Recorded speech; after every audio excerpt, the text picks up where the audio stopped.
ang baboy. That was one of the interesting incidents in the life of Nap. Then, Nap, since he was a very good teacher, so diligent, so many abilities, according to Kason Karami naman ang tanak raw when he was in the active service, why tanan nagauntat katuon, unlike me, lain tanan nga interesahan, daniyo itak na doktor, but no regret. However, when he was assigned at Umingan, he stayed there for only 3 years. 1971. Lawi-lawi din ko gawa para mamananyo kay many of us, even I myself, I do not have the idea of who Nap was before. Then ko na, Dr. Allones is a very good high jumper. Kung magkarata maglukso, kangaroo lift. Why? Because after 3 years, he was transferred. Umingan, the most far-flung school barangay, pero naglukso di taas, Nap was assigned at Alibango Central Elementary School. Di ka mo magkuon ay tiyo na siyo, kael bakan. He was assigned at Alimodian or Alibango Central School as a classroom. Pero dito tanan, nagstay man tana for almost 10 years, according to Nap to Arthur. He was ahead of Arthur because Arthur stayed at Alibango for only 6 years. Why he was assigned this? Because at that time, Alimodian was newly separated into 2 districts. Why timabaton sa pagka-art coordinator? Boy Scout coordinator as such, very active si Dr. Allones. So that was, or those were the main reasons why na nagkanggaro jump or lift na sa Central School. And I hope nga ang JAD will give incentives to the rest. That you will be transferred, you will be given a good accommodation because of your ability, because of your diligence. Amori asin now. So, his ability and capabilities designated as District Art Coordinator and Boy Scout Coordinator, which opened opportunities for him to undergo further in his studies. Now, and for the information of all, kay gurang taken ka natin 1 year, dengan kami kinakomodate. He also involved his services not only in the school, not only for the district, but what I know, Nap was often used also as nagapamunibla ka stage sa Alibango because he was very good in art. Now Sir Nap stayed at Alibango for 10 years, and because of his continued schooling, he was promoted to a head teacher 5 right away, vice the item of Mr. Jaime Anakan. Tana, but to what school he was assigned, I did not know. Hindi ako kamaan. I do not know. So, he was promoted to a head teacher, then after the head teacher position, because for sure, raka na unit sa mga graduate, but sa mga masteral, he got the highest point, then he was promoted to a school principal. And where was he assigned? He was assigned at the Lead Elementary School. The school I vacated because I was transferred to Alibango Elementary School. So when he was assigned there in the Lead, then on September, that was in 1986, September 1, in 1986, ako nagano sa Alibango. So, then, he was, again, while still at Central School, gen sa Dalid, gen promota na Principal 2, he was transferred to Alimodian Central Elementary School. Dito tanagin assigned. So, then he stayed. Now, that was in 1991. So, counting the years he stayed at Central School, that was almost 7 years. He was appointed to, nag-principal to tanadi dyan din sa Central School. Then, the next is, he was appointed as a district supervisor in 1998, and his first assignment was at Lemery Municipality, District of Municipality. Sa panlang tanan, 1991, then he stayed there for only a very short time. Then in 2001, nag-home sweet home si Sir Nap and back to Diases, Alimodian Central Elementary School as district supervisor. During his district supervisor appointment or activities, Sir Nap was also, won ko ni Ma'am kababasay ko na, Julie, ko na gusto mo ma-entra sa toilet trainer. Kung titikakit, sinap lang. Sinap. Baton man dayo ni Sir Nap. Why gid kagi hindi si Sir Nap? So at that time, he was together with Ma'am Valme Fernandez, si Valme, si Paunaw, si Mergin Curiado, si Exceeded Nidrice, amurang mga grupo ni Nap. Kag-abi mo, ang pagkabig na kay Nap, daw small boy, kiti, he was the youngest of all. Si Nap raw ay gina nagareklamo. That was one of the goodness of Nap. Then in 2006, 2001 na sa Central School, he was promoted to Assistant Schools Division Superintendent in the Division of Aklan and was assigned there as an assistant, but however, the superintendent was also on leave. So, assistant superintendent na, pero he was also assigned at the same time as superintendent OIC, officer in charge, and it was in 2007 wherein he assumed his assistant superintendent position in Aklan.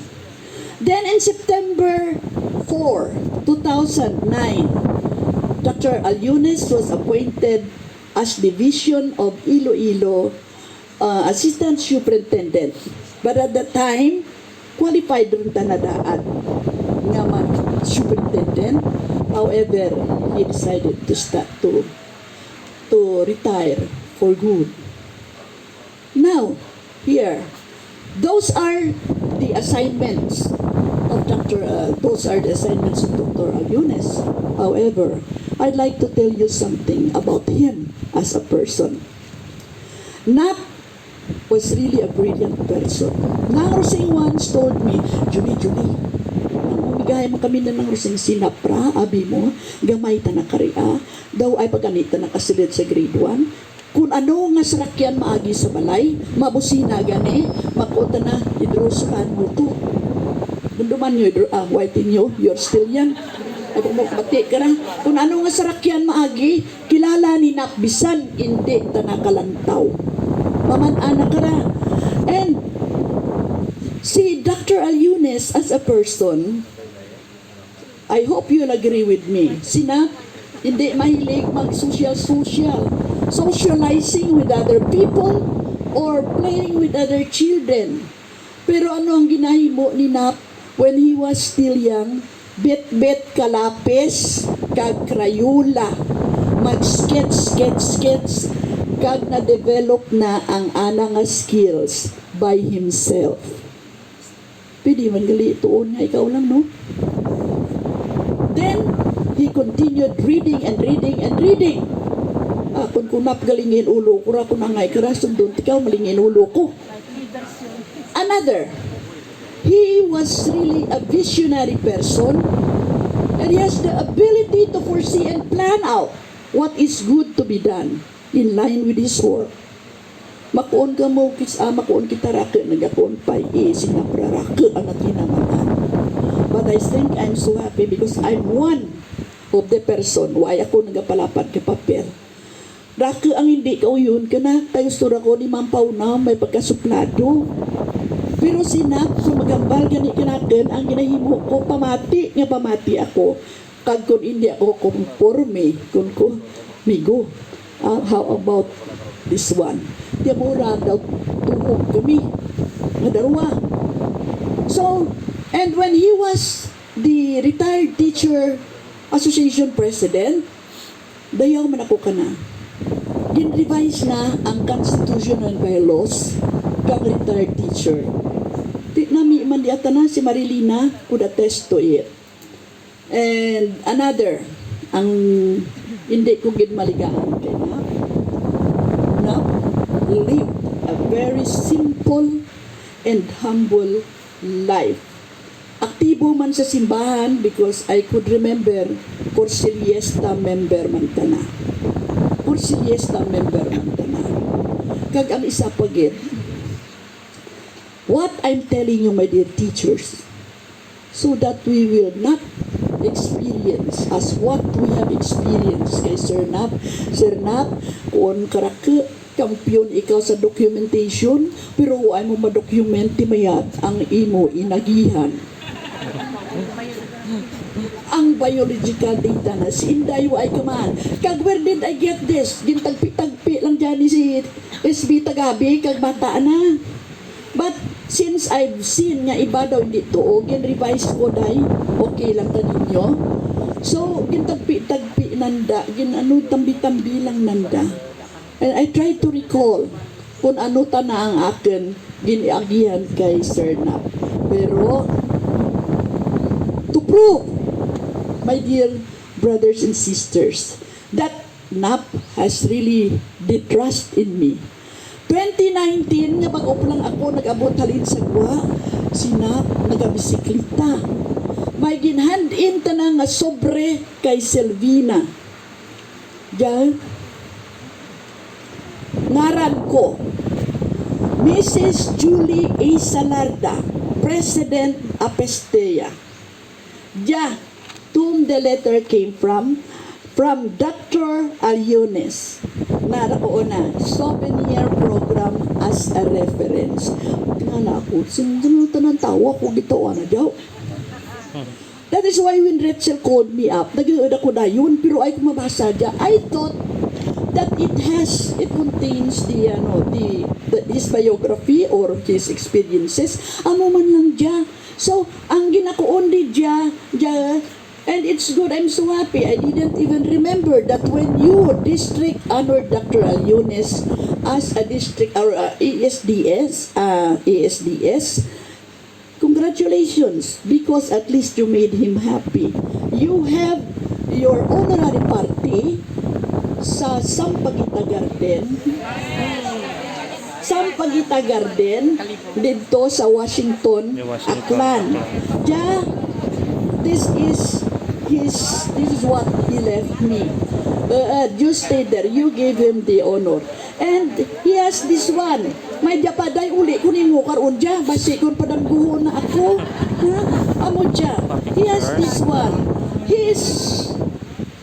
What the activities he did in Aklan. For so short a time, ang importante lang naman ko, he was able to organize a band in Aklan. Then it was during his term wherein Aklan topped the A&E test, aptitude, ang accreditation and equivalency test, wherein they were evaluated 4 times. Aklan topped it top among the rest in Region 6. Sinak mautiman. And sa Aklan, ginpatter naman siguro dya mayor, ngaraka ang mga schoolless district sa Aklan. During his term, nakatukod tan dati 6 primary schools and 1 nakakomplete sa daka 1 elementary school. Nga nag-try kita na nga makabilin ka legacy sa Aklan even for a short time. Raka naman anyo gawa? Okay, thank you very much for listening, Inday, and the rest of the kids. My heartfelt condolences and sympathy to the family. Thank you very much and good afternoon.